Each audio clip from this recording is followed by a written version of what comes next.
But anyway, it waltzes some strings, which have the effect of like someone flapping open a massive bed sheet in the breeze, ready to peg onto the washing line in a fabric conditioner commercial. All softness and freshness and no static cling.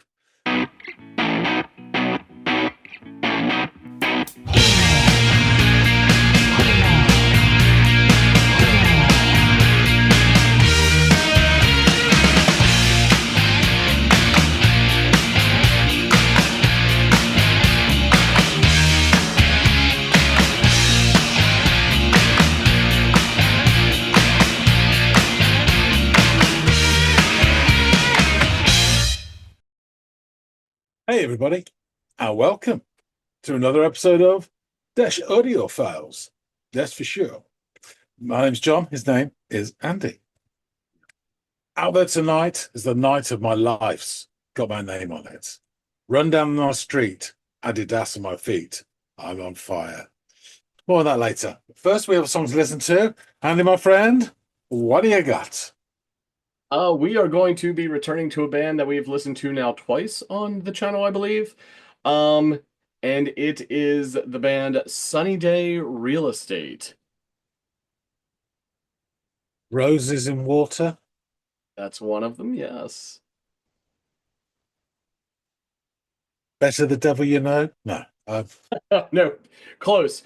Pillars was the other track by them, and Fair enough. they're both off the same album. This, however, is off a different album by them. Okay. And this track that I speak of is titled Rain Song. So don't start stirring up visages of, John Paul Jones and John Bonham and the boys. This is a different animal altogether. So yeah, Why would I? of course. So yeah, go off, check this thing out, and come back and let me know your thoughts on it. Will do.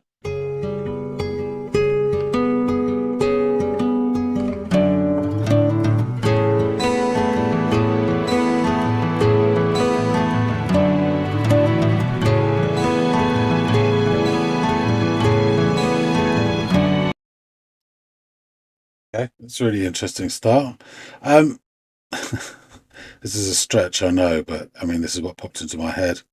That first guitar on its own, dun, dun, dun, dun, dun, sounded like, straight away to me, it sounded like a speeded up version of of Julia by the Beatles. Half of what I say is meaningless. Yeah, just that accent on the first note. Yeah, really nice. And then the second guitar came in. You've got this sort of counterpoint between the two the dominant notes they're striking, as it were. And it sounded like a track called Cracking, which is the opening track of Suzanne Vega's debut album, which I'm particularly fond of. Really nice. And then in come these lush strings, and it's all fluffy and wonderful. But yeah, really nice start that. And this is very different from the two tracks that I've heard from this band before. Let's listen to it again.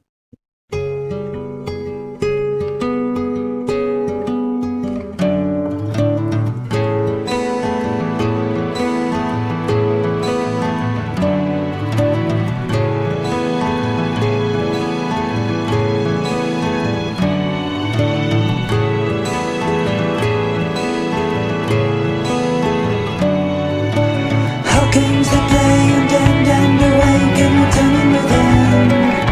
You are a devil, they say, and it's candy. How long I've known the scene bursting round, you're the one that I love. You are the one that I trust, and it's candy. Okay, again, really interesting. It's fun not to too much, but it was just going with the two acoustic guitars and the sort of strings.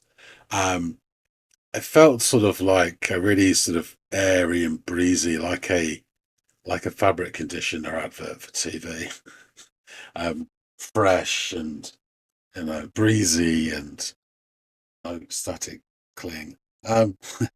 And then in comes this guitar, and there's this circular motion, and you just feel like, it's activity and sort of busy. But also like, I don't know why, but it felt like doing good.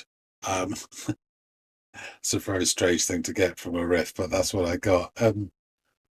Yeah, it kind of felt a bit sort of like, storm has passed. This is a bright sunny day.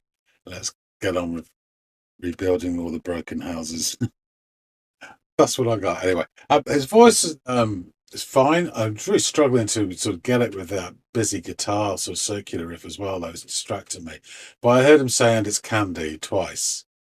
Um, I don't know. Drugs could be. Let's see how it goes. When you speak of the open door and the way you've done, it's fine. When they show me the evidence and they're talking down your memory, never mind the words they waste, they can see your mind. Waiting here until words run out, dreaming of the day when you open your arms in the light of our love.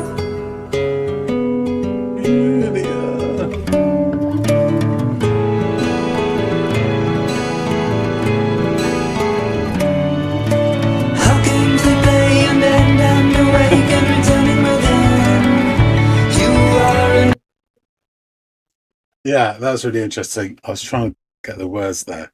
Because it goes up a notch, doesn't it, this bit? I don't know if it's a chorus or what it is, but his vocal range goes up a couple of ladders and it feels even more dreamy. I don't know, aspirational perhaps. Something about an open door and it's fine and really words. But then it's dreaming of the day you open your arms and then he sings that in the light of your verb. Interesting. only say, and it's Candy. Back to this. How long has known the Circular. seed bursting round? You're the one that I love. You are the one that I trust, and it's Candy. When you speak of the open door and the way you've flown, it's fine. When they show me the evidence and then talking down your memory, never mind the words they waste, they can see your mind. Waiting here until words run out, dreaming of the day when you open your arms in the light of our love.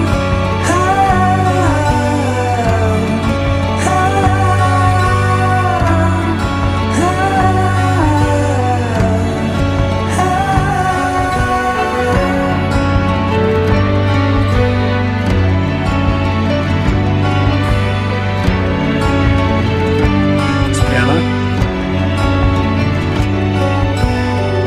When you speak of the open door and the way you've flown, it's fine. When they show me the evidence and I'm talking down your memory, never mind the words they waste, they can see your mind.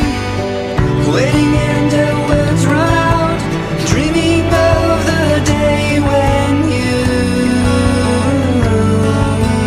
open your arms in the light of our love.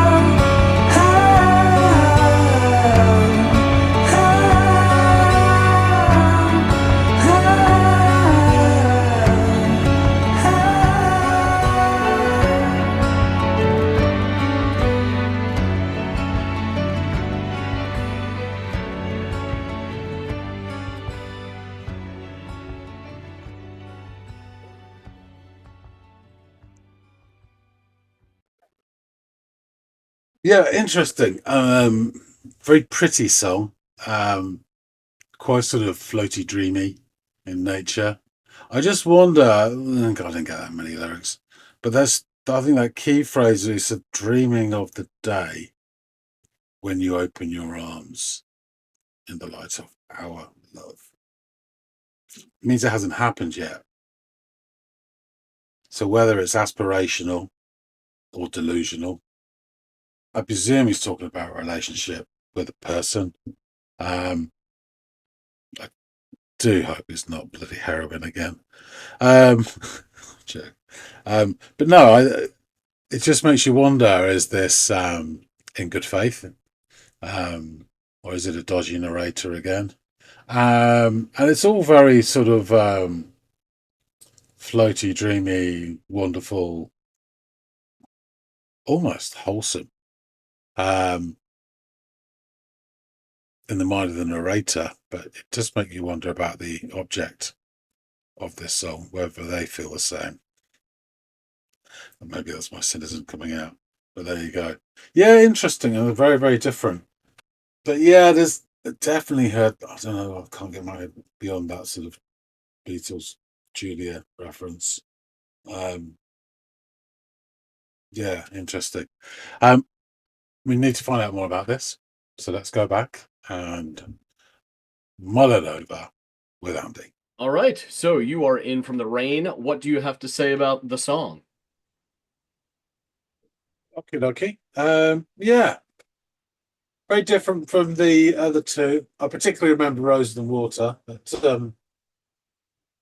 I remember that sort of thumbnail with this sort of Yeah, really the orangey, sunbursty kind of looking yeah. thing. Yeah.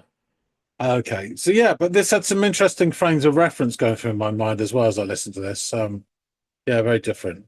So it starts off with a single acoustic guitar picking out this 4-note riff for a couple of beats, and particularly with the accent on the first beat and where the one of the notes was slightly sort of a bit sort of sharp. It reminded me of a sprightlier version of Julia by the Beatles. Same sort of 4-note thing, but it's a bit slower and Lennon singing it. Which then reminded me of when I was at college, shared a house with a guy who was obsessed with this little blonde girl on our course called Julia. And bless him, he had many qualities, but pitch in musical terms was just a place that he'd heard of but never visited. So when he come back from the pub drunk, he would imagine the sort of corridors like that. There was his bedroom there, the bathroom there, and my bedrooms are there. And he'd lay with his feet into the corridor, ready to go and throw up in the bathtub. And he'd belt out Julia really, really badly at sort of 2:30 in the morning. Julia! Yeah, so yeah, I've always had a fondness for that song ever since then. So yeah, it just kind of reminded me of that. It's very odd. But then that single guitar is joined by another guitar that kind of sort of doubles up or fills out the space in between.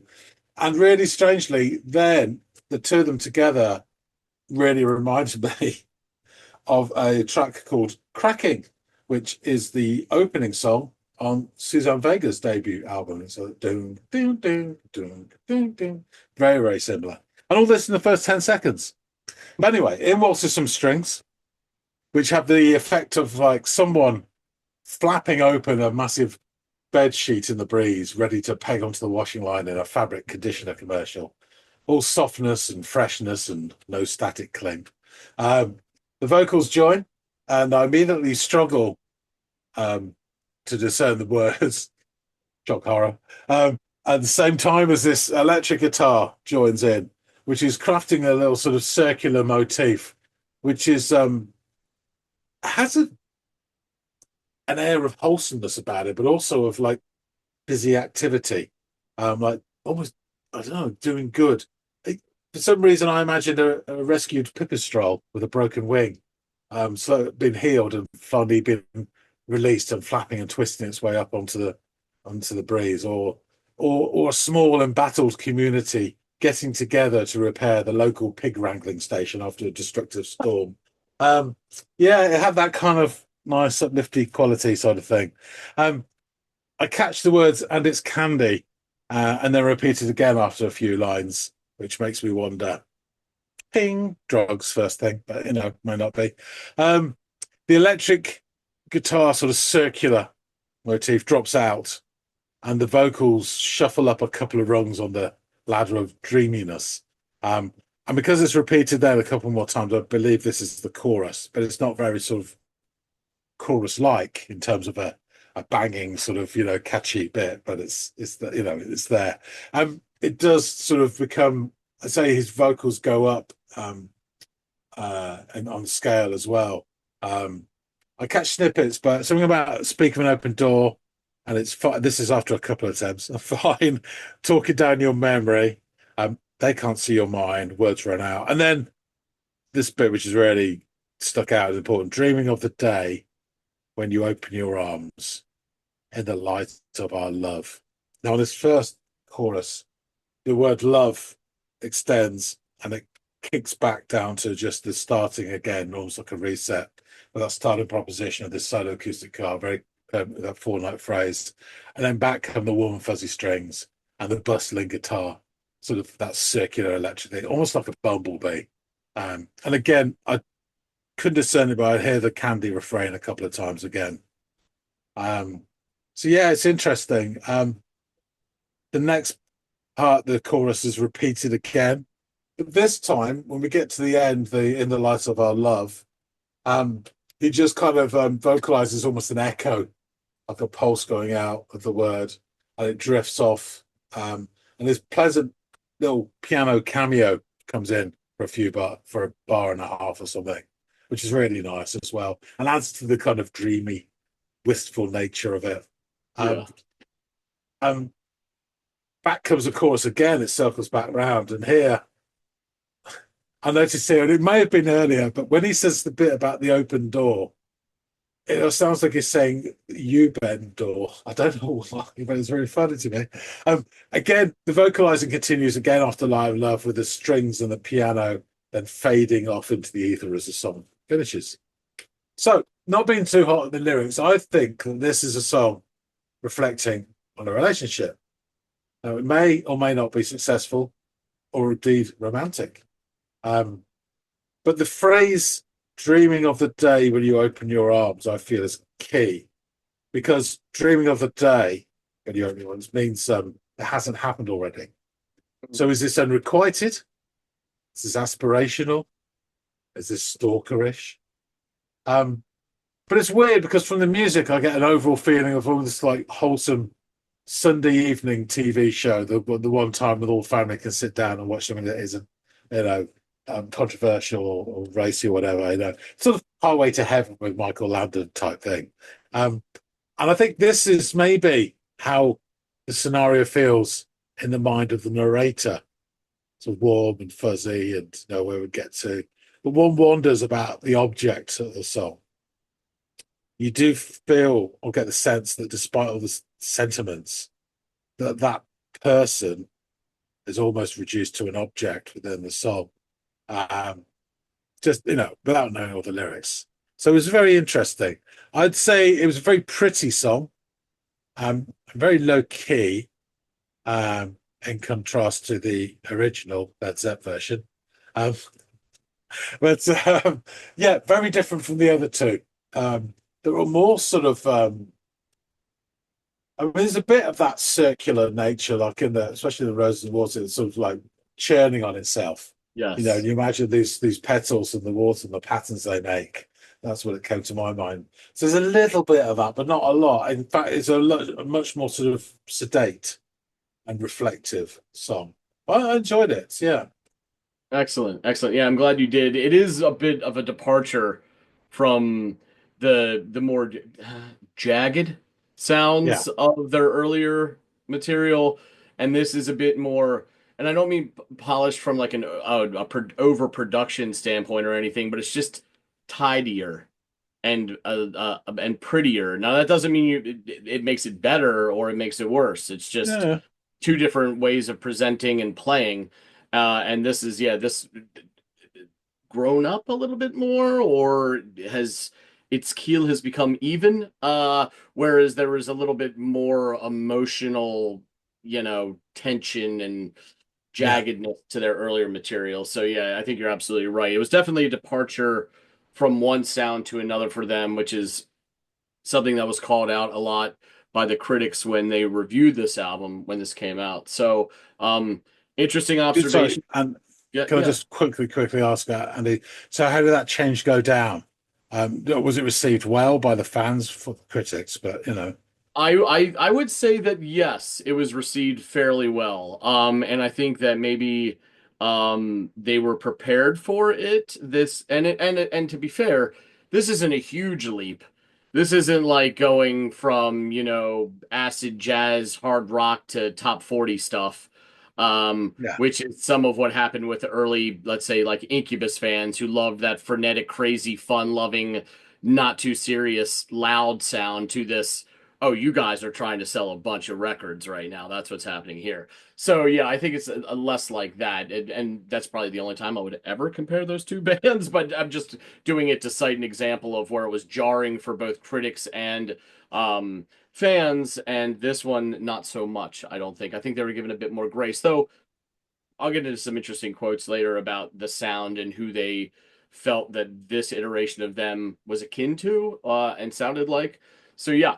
Um, Also, the lyrics that you talked about, I do think I've struggled myself with, is this about drugs or is this about a relationship? And I tend to think it's about a relationship, but I think it's about a relationship that taps into, um, this idea of an intervention where people try to you know, tell you that it's not right for you and this is how so I think that he uses bits of language that makes the listener think that it could be about drugs, but I honestly, at the end of the day, think it's about a relationship that is perhaps not the best for at least one, if not both parties involved. So, yeah, we'll jump into those in a bit as well. But a quick recap of the band. They are an American emo band from Seattle, Washington, formed in 1992. The band currently consists of founding members Jeremy Ennick on vocals and guitar, Dan Harner on guitar, William Goldsmith on drums,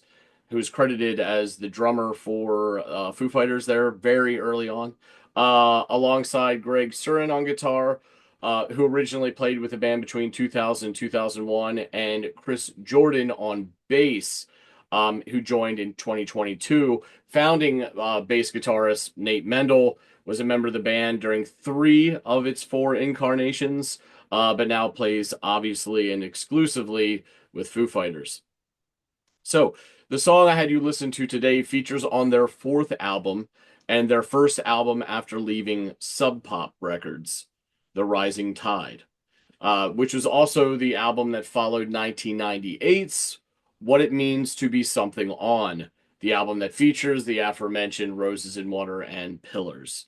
While supporting What It Means to Be Something On, Sub Pop approached them about the possibility of filming the band for a live release.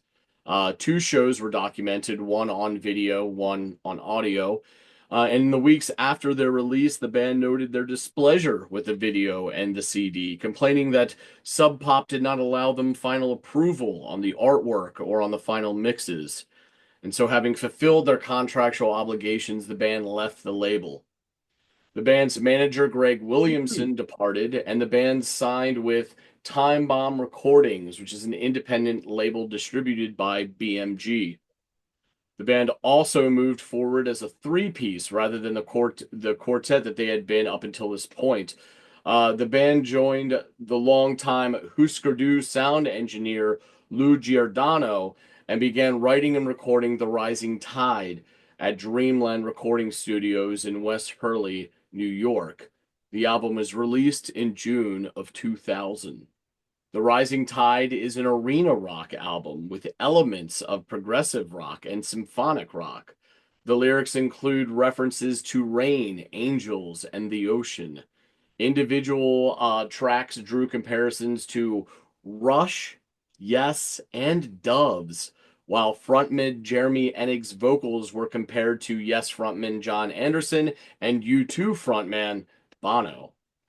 It reached number 97 on the Billboard 200 and went on to sell over 67,000 copies in the US by June of 2001. It received a generally positive reaction from music critics, some of whom praised Giordano's production and the change in Enig's vocal style. AllMusic reviewer Heather Fairs said it demonstrates the most accomplished version of their gripping anthemic sound yet.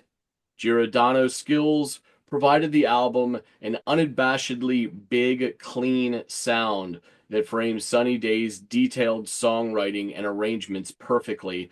So, yes, unabashedly big and clean, I think, is a bit of what illustrates the sound change versus the earlier stuff that we had talked about. So yes, Spin Writer Chris Ryan called the record stunning and just another ballsy leap into the unknown. The AV Club Stephen Thompson said the recurring nods to prog rock were unsettling the first time through. However, additional exposures revealed the beautiful textured rock album within. Spence Abbott of Wall of Sound said the group mined the vein of epic rock to deliver stripped down arena rock for the new millennium that acted as beguilingly hypnotic music that is decidedly off kilter. Rolling Stone writer Greg Kot said Giordano's grandiose production matches the quasi-mystical visions mapped out in the songs. He highlighted the otherworldly sound of Enick's vocals as immersing the listener. Mark Athetakis of New Times Broward Palm Beach wrote that Giordano understood the group's dynamic, turning Goldsmith's drum kit sound like cannonballs firing in a cathedral, and Enig's high-pitched voice into a truly melodic instrument rather than a banshee wail. Orlando Weekly said it was the group's finest work to date, coming across as both anthemic and bombastic, while still managing to be mysterious and off-kilter. There's that word again. In 2013, Stereo Gum's Ryan Reed wrote an article titled The 10 Best Sunny Day Real Estate Songs and ranked Rain Song #1. And he wrote, no, this isn't a Led Zeppelin cover, but it's just as lush as that Jimmy Page opus. Back in Sunny Day's emo era, this kind of song, a languid ballad built on finger-picked acoustic guitars, pianos, and strings, would have seemed like a hallucination or a joke. But Rain Song is the loveliest melody Enick has ever delivered, a marvel of cadence and timbre. This band's songwriting has always been built on emotional grandeur, but Rain Song is grand in the literal sense. It's overstuffed and all the better for it. So, let's jump into these lyrics. Can I just, before you by do all that, means. it's just really interesting. I know this is one listen to one track.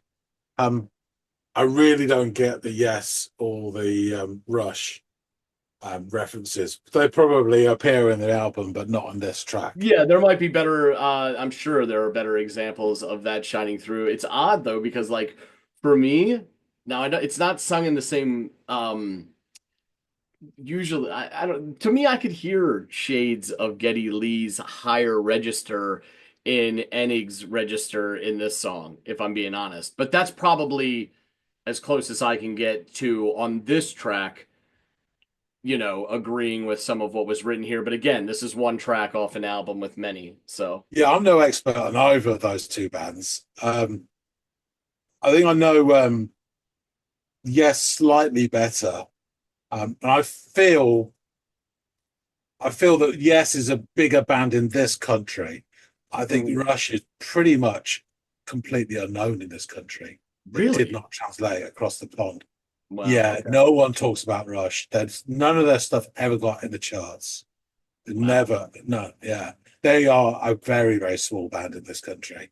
I could be wrong. Please drop some comments, viewers, if I am completely wrong, but that's my feeling. Okay. I couldn't name you a single song they did. There's Spirit of the Radio or something like that in the early 80s. I think it was one of their Yeah, singles. but I don't think it even charted. It may have got to about number 30 something in our country, and that is it. Wow. Same with albums. I never remember seeing any of their albums in the shops ever. And they're just did not translate. And I don't think I get a sense, I could be wrong, that it's USA and Canada. That's it. Yeah. Yes, I think because of I think there were British members as well as American members of Yes. It might have been all British. I couldn't tell you. But obviously Rick Wakeman was in it. John Anderson, I do know, was a singer, and that's about it. Um, but yeah, from my very limited knowledge of Yes, I can't hear it in that. But it could be later in that. I really can't hear Doves at all. But again, the whole album, there may be stuff in there. But I mean, if they sound anything like the Doves, they're onto a fucking winner, as far as I'm Yeah, concerned. It's, and Doves, interesting. yes, are very different propositions as well. So it's weird Yeah. how they name checked all three in one sentence. But yeah, so I just thought it was interesting. That was all. Yeah, well, maybe I can bring another track off of the album down the line. We did two off Yeah, yeah, yeah. the last album. No, So I'd be interested um to hear and see if I could hear any other sort of yeah. bands I don't know within We, the we may sound not of be it. fair on this one that's a bit more ballady to try to Yeah, yeah. extrapolate sounds of those aforementioned bands, but yeah, yeah, yeah. And Yes is an English rock band, so that would it totally makes sense that they would be have had way more popularity over there than the likes of Rush. Whereas over here, growing up listening to classic rock radio, you might hear Roundabout every now and again, and then everything else is, all these hits from Rush that were around, So just I guess depending on what side of the pond you are, depends on how famous either one of those bands would be. So Yeah, of course. so so yeah, these lyrics. All games they play, undead and awake and returning within. You are a devil, they say, and it's candy. How long I've known this seed burst and grown. You're the one that I love, you're the one that I trust, and it's candy. When they speak of the open door and the way you've flown, it's fine. When they show me the evidence and they're talking down your memory, never mind the words they waste. They can't see your mine. Waiting here until words run out, dreaming of the day when you open your arms in the light of our love. All games they play, undead and awake and returning within. You are a devil, they say, and it's candy. How long I've known this seed burst and grown. You're the one that I love, you're the one that I trust, and it's candy.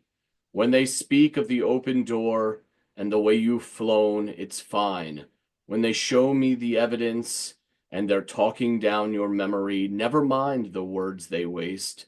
They can't see your mine.